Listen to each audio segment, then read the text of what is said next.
Hi there, welcome to Transcona Trailer Sales. Today I'm going to be walking you through your 2016 Keystone Passport 3220BH.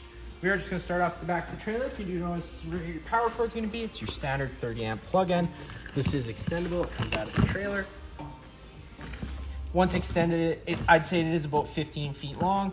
Most campsites do have this plug-in. It's a standard 30 amp plug-in. If they don't, we do include a 15 amp park adapter. That also goes if you want to run the fridge at home on the driveway.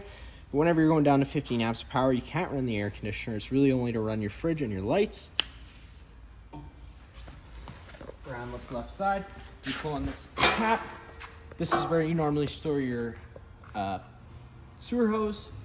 We currently have the sewer hose located in the front compartment just because it's brand new still.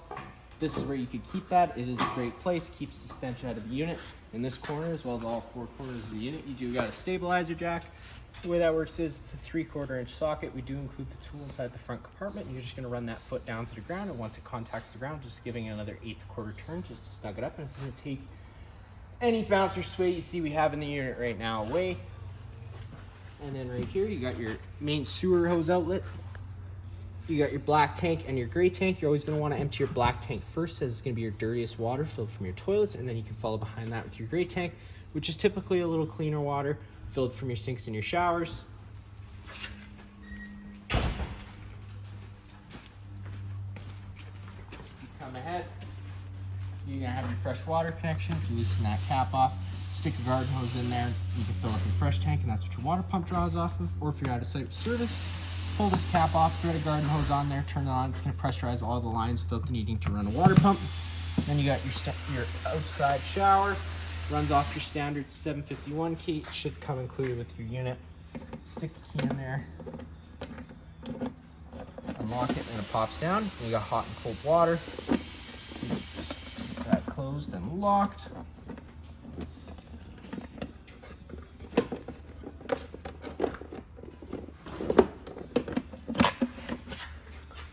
And then inside this, you're just gonna have some storage space around the front of the unit.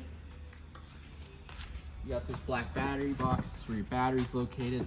And then under here, you're gonna have 2 propane tanks. You just lift up like so, and it pops right on up. And then you got your 2 standard 20-pound propane tanks with the regulator. With this black piece pointed this way, you're gonna be drawing off this tank. If you were to point it the other way, you would be drawing off the other tank. To get the tanks off, you do just loosen that off, and you'd be able to pull both tanks off. Around this side here, if you open up this is where that starter kit is that I told you about, and that's going to have that sewer hose I told you about. It's also going to have a 15 amp park adapter, as well as a 15-foot water hose and just some other goodies. And then that tool I told you about, this stabilizer jacks, is right here. Just hooks up like so, but it is just a 3/4 inch socket.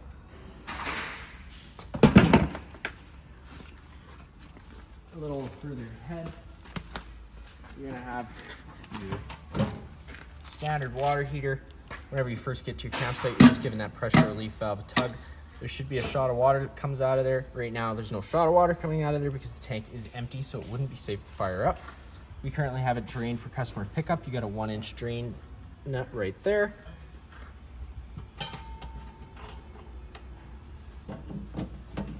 Just locks up like so. Whenever your furnace is running, this guy's going to be putting out hot air, so just be mindful of that. You got 2 110 plugins. Right here is just going to be your fridge service port. Not much you'll need to worry about there. Then right here, whenever your black tank is connected and open, you can hook a garden hose up to here, turn it on. It's going to flush that tank out, keeping things that little bit cleaner. But it is very important to have the valve open and the sewer hose connected before you do so. You open this guy up, you do get a little exterior kitchen area. You got a safety latch on this side. And that, pull that out of the way, and that'll allow you to pull this down. You do got hot and cold water at the tap here. It is just a quick connect coupler, so you just pull that down. Push that in there, and it locks into place, and you'd have hot and cold water. And then you do have a stove right here. You got this quick connect propane line.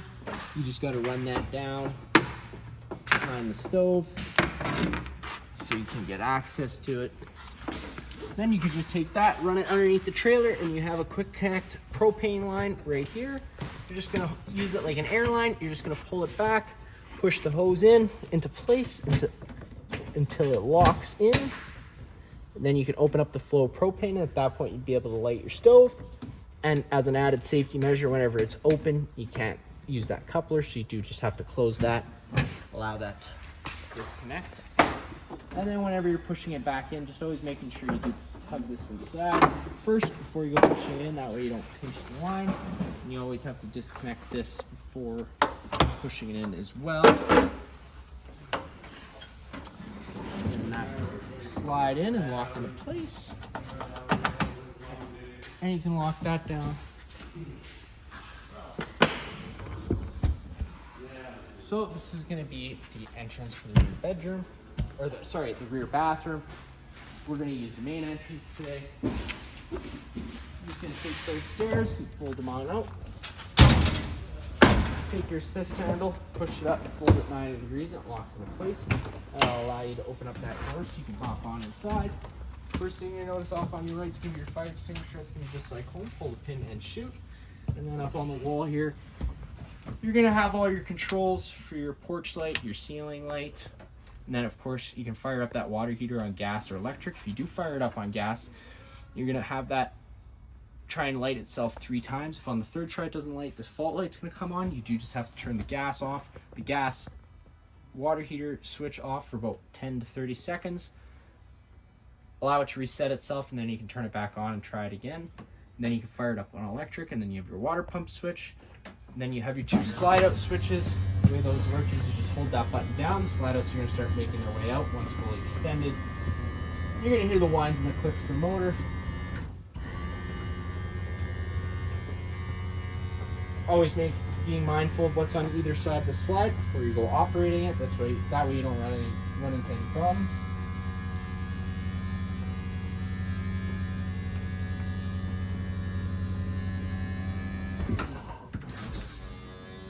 And then you just got that rear slide out as well for the bunk room.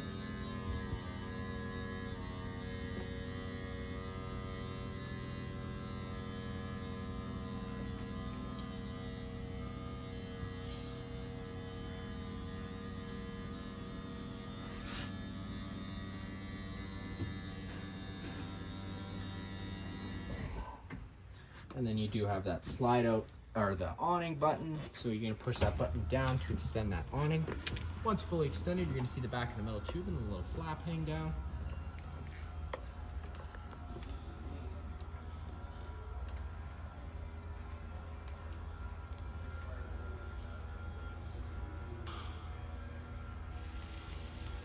And there you go, you get that little flap hanging down in that back of the metal tube. Now for start raining, you can take any arm, front or rear, and just pull down on it. It's going to change the pitch of the awning head. It'll allow water to then run off. Now if you like that angle better because it allows for more shade, you do the same thing with the front arm, just always making sure you do push it back to straight before bringing it in. That way you don't run the risk of bending anything. Bringing it in is just as simple. Just hitting that retract button, making sure the fabric rolls the right way in. Once the arms contact the side of the trailer, motors are just going to cut out.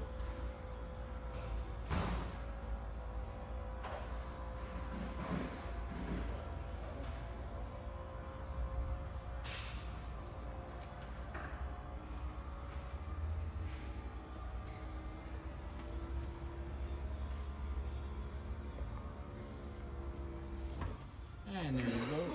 Those are in. And then you got your stereo here, of course.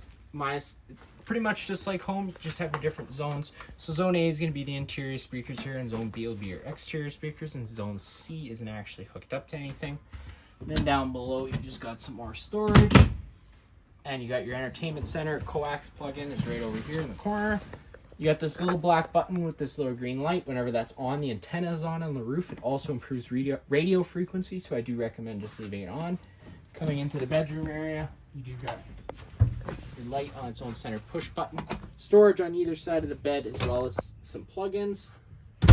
You got your fire exit. That works pretty simple. You're just going to take this tab, pull. The screen's going to pop right out of place, and then you can take your handle, push it, and hop out of the unit.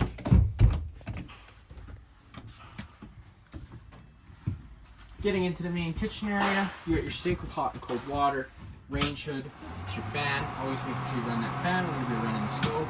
That way it doesn't get too bad. To get the stove to light, you do have to turn it over to the light option, hit it with the lighter, and it would light right on up. Being patient, because sometimes it takes a few minutes just to clear all the propane out of the lines. Just being safe whenever you're doing so. Then to get the stove to light, it's pretty much the same thing. Turning it over to pilot, pushing and holding it in, allowing it a couple seconds to purge. Take your lighter and just hold it right around this gas orifice right here, and eventually it will light right on up, and then you can turn it up to your desired temperature. And then you get to your fridge. Your fridge does run off 12 volt and propane. Fridge and freezer. Hitting that on switch whenever this is flush like so, it's going to be on auto. It's going to first search for shore power. Once shore power is taken away, it'll automatically switch over to gas. If you want it to solely run on gas, you just have to depress that button and it'll only run on gas. And you got a temperature selector right here. And as you can see, this, the higher you have this plastic fin up, plastic piece up the fin, the colder the fridge is going to stay. Some storage. And then you got your main fuse and breaker panel. Pushing that guy. Bring that down. Whenever a breaker trips, it's going to sit in the middle, so you do just have to turn it off and then back on again to reset it, and you have all your fuses on your right. In the dinette area, both lights are on their own center push buttons, and then of course this couch does fold out as for a bed. You're just having to pick up the foot of that couch and it'll slide out, and then to get it back in, you're just kind of having to pull the back of the couch while pushing, and it'll fold back in. The dinette, you can also get this into a bed. You're just having to take the feet out from underneath the table, put the tabletop in these ledges here, and then you can take your back cushions to fill in the center. Then you're going to come to your thermostat. It's going to first, hitting that button will bring you into the off position. Hitting it again will bring you into fan. Now this is currently just running the fan on the air conditioner. There's no heating or cooling involved, whether you do have that on high or low. I always leave it in automatic. Then you can go over to cool, set your thermostat. Whenever the trailer reaches that temperature, the air conditioner will cut out. If you have the fan on high or low, the fan's going to run regardless of the temperature. And then bring it down into furnace. It's going to fire up the furnace and then just back to off again. The furnace and the stove both run off propane. We got your LP detector right on the ground here. If that guy ever starts going off, just close the main supply propane at the front of the unit and open up some windows. Just ventilate it out that little bit. Opening up this door here, you get into the bathroom, hot and cold water, of course, both the sink and the shower. You get your toilet, and then on the wall, you do have a light switch as well as a porch light option. Fan overhead, just having to raise that up and hit that switch. That'll turn that on.